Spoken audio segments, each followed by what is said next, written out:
Hey everybody, welcome to the Five Tools Show with the two Joes. And tonight we have Oaktree Sports with us. Really cool collector, and I'm really excited to have him with us. So, what's up, man? How's everything going? Everything's going okay. I mean, it's a really exciting time for the hobby right now with baseball just about starting up, basketball. The trade deadline's about to happen. A lot of sets are coming out. So it's a very exciting time for the hobby, I think, right now. How are you doing? I'm doing well. I'm doing well. I'm just happy to be. Everybody's could be in a worse situation, so I'm never one to be like life's. We're trying to Yeah. keep it going. But why don't you tell people basically? I mean, I'm very familiar more with your baseball cards, but tell people. I don't know how you approach basketball, but what's your basic or let Joe know. Your approach to collecting. I think is really interesting. I think it's really cool. Well, I think that's one of the interesting things about collecting sports cards. There's not really one set way to collect. There's a group of people or a lot of people who love to get their cards graded immediately and flip them when is the best time to sell them. And I totally understand that part of collecting, and I guess that could be fun. But for me, uh, I personally enjoy ripping the occasional pack and stuff like that. Actually, more than occasional, quite a few. And as you know, Joe, and the way I like to collect is not just the modern cards, but cards from the past. And I don't like to sort them by set. I like to sort them by player. Um, uh, Sort them by player from 1970 to present day. And with each year, I'll add them in. I sort them alphabetically, A to Z, and I mean every good player. No Omar Quintanillas or Quentin McCracken's, stuff like that. How do It, you characterize? How do you put them? Like, what is your um, what's a good player? Like, is it a certain? Do they have to make the All Star team? Is it just Is it something that's just in your standards, what you go by, or is it something you look for year by year with each player? I look for 100 home runs, 1,000 hits, 100 saves, 1,000 strikeouts, um, 300 stolen bases, like a Rajai Davis, something like that. I'll hang on to Okay. him. But my goal is for each player from Sammy Sosa and Alex Rodriguez down to um, Morgan Ensberg or Yonder Alonso, guys I did recently. I think that it's a different way to collect. I find it's almost like, you know, there's a certain amount of guys out there, and people really think that, I mean, there really are um, a couple thousand of these players. But people think that it's an impossible feat and it's a little bit of an investment. But I think over time, it's a really enjoyable thing that you can do at a minimal cost compared to buying a $700 Zion or $1,000 Zion and finding out it's worth $500 now, or investing in other ways. So for me, I find enjoyment in ripping a pack or ordering a couple of cards online on eBay or from Burbank Sports Cards and filling in my collection. Whether it's I needed a Cocoa Crisp on the Athletics. I didn't have one of those yet. Sliding one of those in there. I just find that I'm cataloging these cards in a way that, to me, it's almost like baseball reference, except with pictures, and it's more interactive. And it's almost like I'm completing a set that's not exactly one set like a top series one, but baseball history as a set as a whole, except for me from 1970 to present. The other stuff gets pretty expensive if you go any earlier than that. That's dope, man. Hey, Joe, we always talk about, the hobby has no rules. That's what I love about it. We always talk about, even when we're not on camera, and just say, hey, the strategies, how people go about collecting is awesome to hear it, whether you're 18 or 68. I mean, it doesn't matter whether you're a diehard baseball fan, basketball fan, where you love every sport. Some people don't even collect the main sports. Some people just collect non-sports cards. But just to hear, it's like a breath of fresh air, man. Just to hear everybody's own strategies and how they like to go about collecting is really cool. Yeah, it's. I mean, I saw Oaktree's collection. I went over to him, and I was really impressed with the organizational skill of it, and it actually influenced me to redo how I do my micromanaging collection, because I had boxes of Bowman, in betweens, firsts, rookies, Hall of Fame guys, steroid guys. Like I literally had, and I was just like, I went and I saw his collection. I was like, I want to be able to pull my cards in like a second.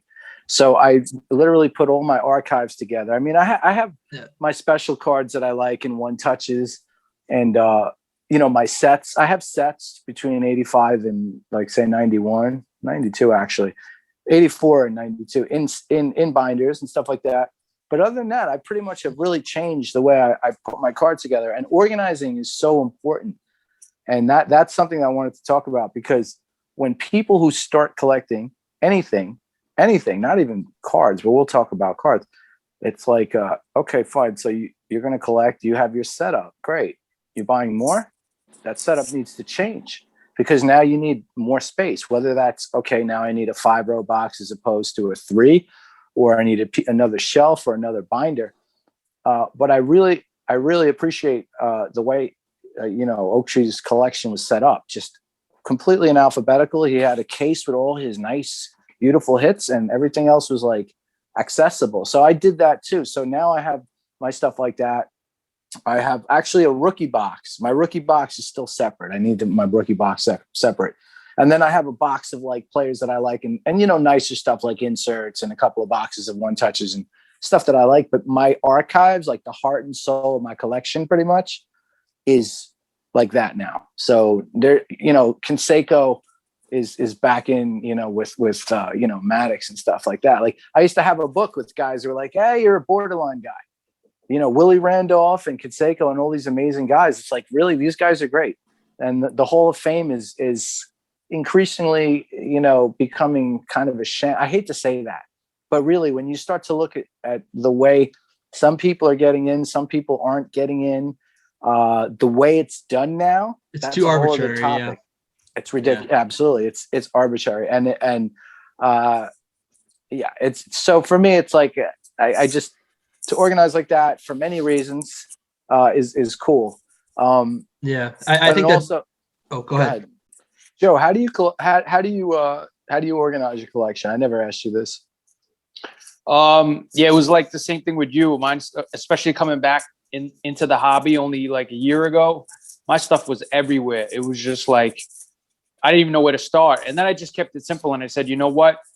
I'm going to get one box for all rookies, almost like the same thing you did from every sport. Because I have a lot of basketball and hockey and stuff like that, football. So I just did a rookie box. And then I did another box that had like autos that I collected, and just like Hall of Famers, just so I had all like, the Jeters, the Griffeys, the Bonds that I collected through the years there.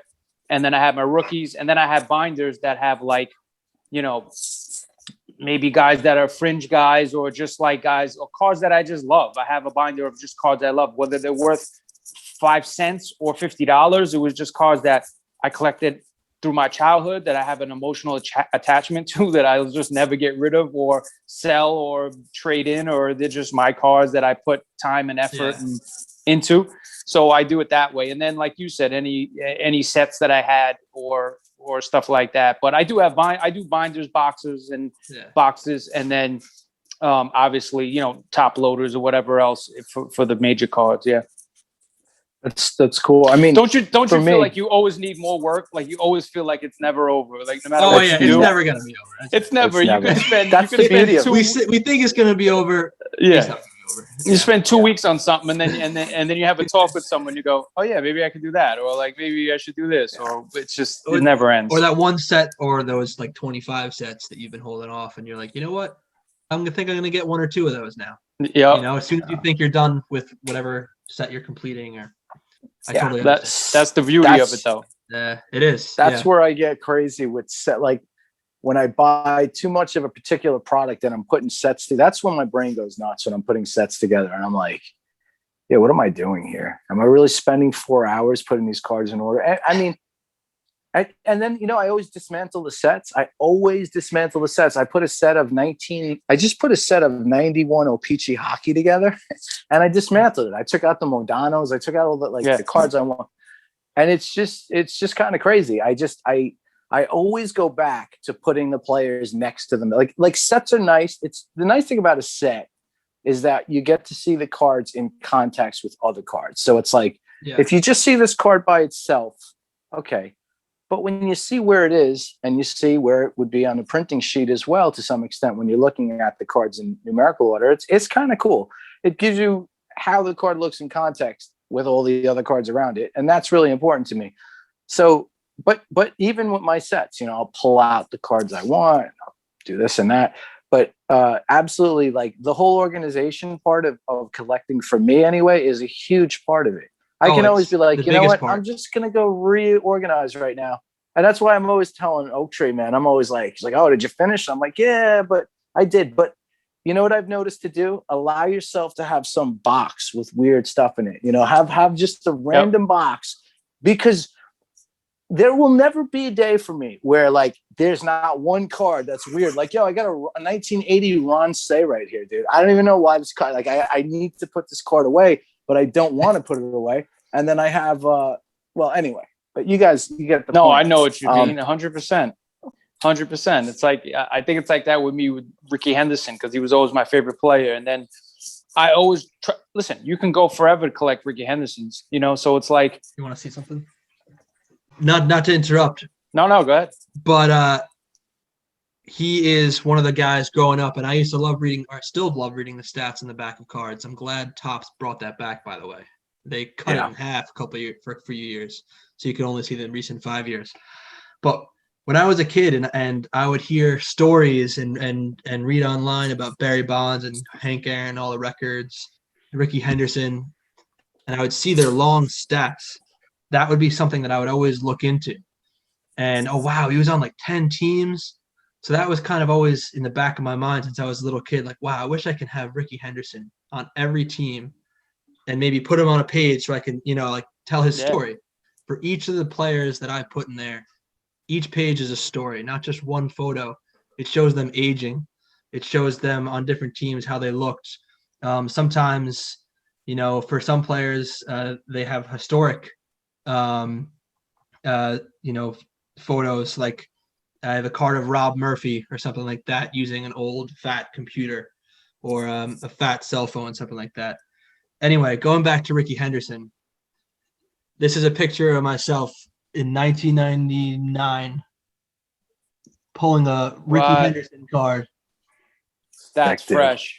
Back in the day. That's awesome.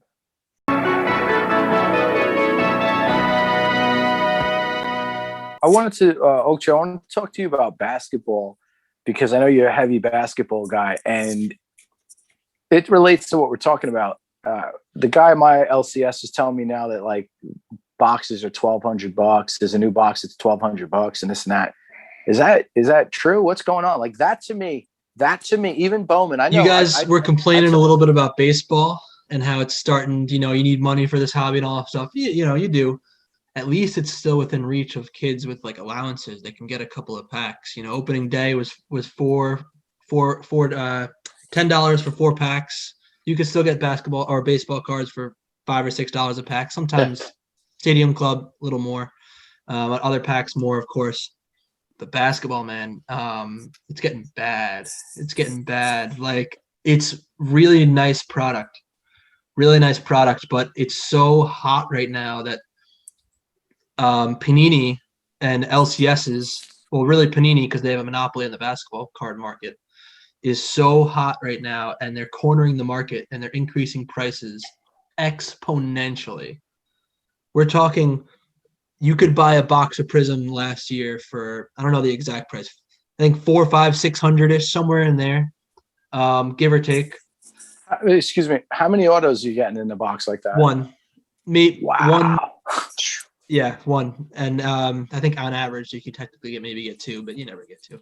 So you get one, and it could be really nice, and it's really high product. The rookies go up very, very nicely. The population is kind of low, but it's been going up in recent years. So I don't really like the trend in the population of Prism cards, even though the prices are going up right at the gate. So it's still a great product, but you know what they're asking for this year? For a box, $2,500 for a box. They were 400 to 600 in there, and obviously they went up soon after because it was so hot. But straight out the gate, 2,500. How are you going to sell that? Like a pack is $200 a pack. Yeah, you know what I mean? It's great. It's great. Yeah, I seen that Revolution. It's like $50 a pack just for that, and that's 65 at my store. But hey, I mean, they kind of price it a little too much over by me. Yeah. Oh yeah, I know. But it's getting real insane. And to be honest, I was quite frustrated. I liked the regular cards I got in it, the rookies, the bases, and everything like that. I dropped 400 something on a hoops. I got an RJ Hampton rookie card autograph. Okay. And then I got a Revolution. I pulled him again. So I bought 2 boxes. I'm not a guy who's going out buying boxes all year long. This is a big deal. Yeah. You know, it's a good amount of money. So I get RJ Hampton, both of them. That was a punch in the gut that I ended up with him both times. So I think the rookie cards I got, like I pulled this recently. The rookies look unbelievable. Wow. There's a lot of money in these. This guy just fractured his wrist, I think, but still a big card, man. It's a big card, and that's the real chase. Anthony Edwards is getting really hot right now. Tyrese Halliburton quickly, those guys. So it's a beautiful product, and it's growing, and it's the most popular sport with kids, I think. Definitely. So we're heading in the right direction there, but Panini has got to do something where they can bring these prices to make it more affordable for kids, because how are they going to get into this hobby? If it's pushing me out, I mean, I'm still going to be here. I love the basketball card hobby, but if it's making me not want to buy like a quick pack because it's $50, you know what I mean? I don't want to buy a quick pack for $50. It's one thing if I buy like, all right, let me get a blaster, $50, $100 every now and again, sure, but $50 a pack, $65 a pack. That's what are we doing here? What's it going to be next year?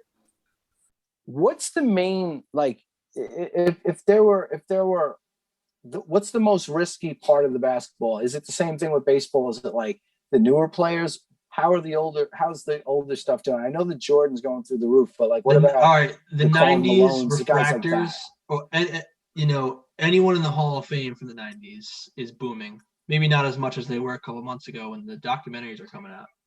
But the people who are getting into the Panini Prisms, particularly when the new Panini basketball cards, particularly when there isn't a lot of sets coming out, they're hungry for other follows. They're hungry for other rookies. So they seek out these high-end, or not even that high-end, like a normal refractor of Topps Finest from 1994, like a Karl Malone. It's going to be like $30, $40, $50, sometimes more. I think that the 90s refractors, which are much more short printed, are skyrocketing. I don't know if you know that guy, Cardboard Chronicles. Yeah. Or MK Sports or something like that. They're two guys who do really high end 90s and early 2000s. There are people hunting for them, and the refractors back then are unparalleled. And they're really beautiful. They don't make them like they used to. Panini's the closest thing these days, but the cards from back then, they are booming. Perfect example. Horace Grant on the Sonics. Wow. That's a dope card. That he was on the fucking Sonics. That is awesome. Like, and this 90 refractor, man, like you don't see something. Nah, look at that card. They don't even make anything like that anymore. That's beautiful.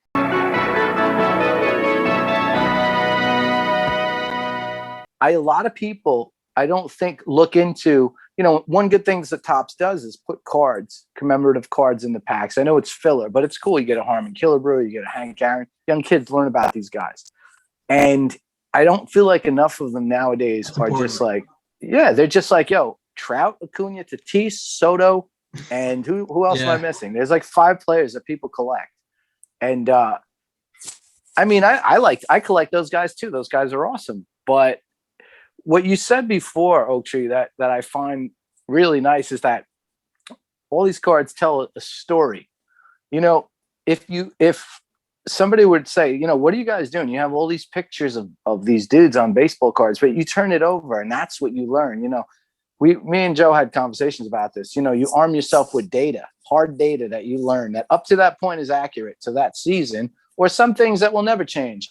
And that's the cool thing about it. When you show somebody on a different team in a different year, different things have happened. Hey, the guy got traded. He had an injury, whatever.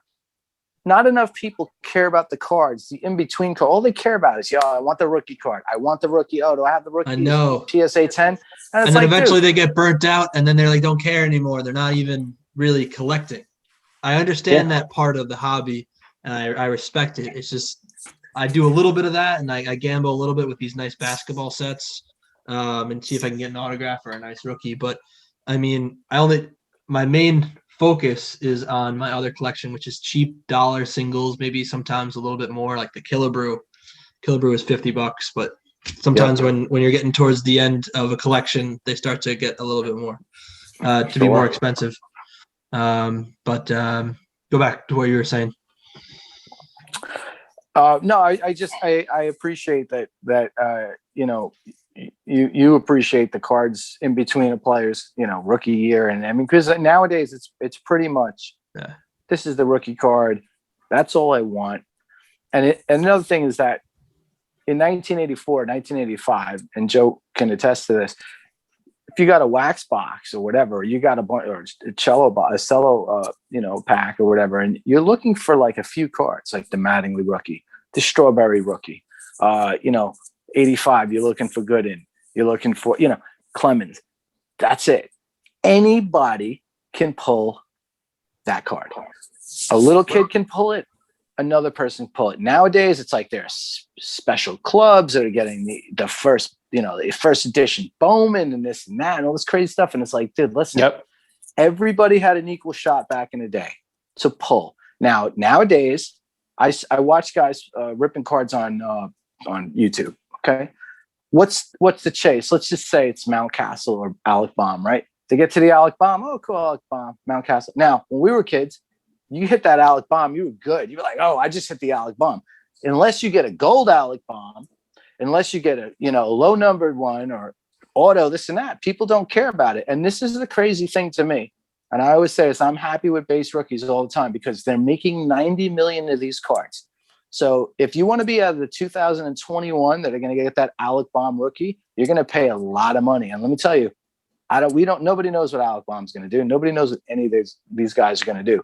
So that is annoying to me that nowadays it's not even about, oh, wow, I pulled that card that anyone can pull. It's like, oh, yeah, that's cool. But you don't have the blue one. You don't have the low numbered auto one. You don't have this and that. And that to me kind of pushes a lot of people away from the hobby because you need money for this. You have to be making money.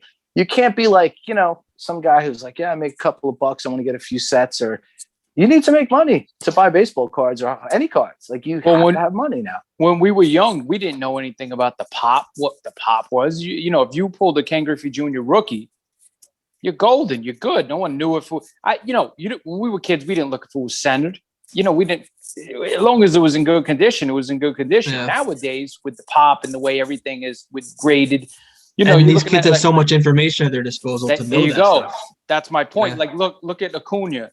Yeah. Acuna's rookie in the PSA 10 is 16,000. The pop is. So right. Are you know what I'm saying? It's like just by knowing that almost decreases the value because you're almost rather say, hey, I'll go look for a parallel or some other card of his rookie year than saying, all right, there's 16,000 10s. So it's like it changes your whole strategy if you're that type of person in terms of where you're just looking for value and whatever. But yeah, I mean, the information now when we were kids, we were happy to just pull a card, whatever it looked like. Nowadays, if you pull a card you want, you might keep searching and searching until you find that one that looks like a 10, right? It's a whole different world. It really is. Yeah.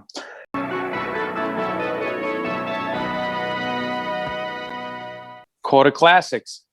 Yeah. There's got to be one card that's like, it could be worth nothing, but you just think the card's cool in whatever way possible. Oh, right? yeah. I'll go first. Just one of your favorite cards. I got this today. This was actually probably less than a quarter, but I got it in that box. Don Zimmer managing the Padres in 73. Bro, that is incredible. Look at that. Are you kidding me right now? Nice. Yo, with those unis? Yo. Those uniforms are out of control, dude. Bro, that Love card, it. A card like this, I love Don Zimmer so much. Yeah. The foul ball incident with the Reds. Yo. And he tried to clothesline Mario Soto and another player. Like, this is a guy he's just a roughneck, man. And having him on the bench in the 90s with the Yankees and this guy was, I love Bro, Don he had Zimmer, the Army. man. He had the Army helmet on. That dude was a legend, bro. With the big chore tobacco like this big. Guy was a legend. All right, I'm gonna go. I'm gonna go with something crazy right here. Oh, I've seen that one. Oh no, I haven't. I saw the Dodgers version. This is the Upper Deck '93 Latin Stars. But look at these. Look at the legends that are in this. I just love the pick. It's just a great pick. It's a very clean pick, right? But I mean, '93 Upper Deck had great set. We talked about that before, but there's just a lot of hitters in this pick, man. I just love it. It's a cool. They don't make cards like this anymore. They really don't. Yeah, that is a nice one. Yeah, all the team cards where they have them like in the moment, like in the outfield celebrating or something like that. They're all horizontal, right? Which to me, I'm not a big horizontal card guy. It fucks with my OCD. So like, it's like it needs to be like perfect 9. You know why? Because like these looks, this is the Little League look. This is what you pose like this for Little League. That's why you just love something like this, because you got legends of baseball posing like kids that are 8 years old. Yeah, that's No, that's a nice one. It's a great set. Here we go. What do you got? Joe started with Padres before, so I'll stick with Padres here. Fernando Valenzuela. Yo, with the flag in the back? With the flag? Yeah. What? That's crazy, dude. Yo, that's ill. That's an ill card right there. This is a tough one. Dude, the late 90s. You dabbled with the late 90s stuff? You have some of those? Sure. Well, I know you, Joe, you have. What about the other Joe? Yeah, a little bit. I mean, like I said, I stopped collecting early 90s, but like obviously I have cards from that time, just from picking stuff up here and there. But gotcha. But you never really collect. You never really stopped. Like never stopped. I just pick up a set. There you go. Right? Like no one ever always. really stops, even if I never fully stopped. I would pick a card or like grab a pack here or go. Yeah, totally. Never fully stopped, but yeah.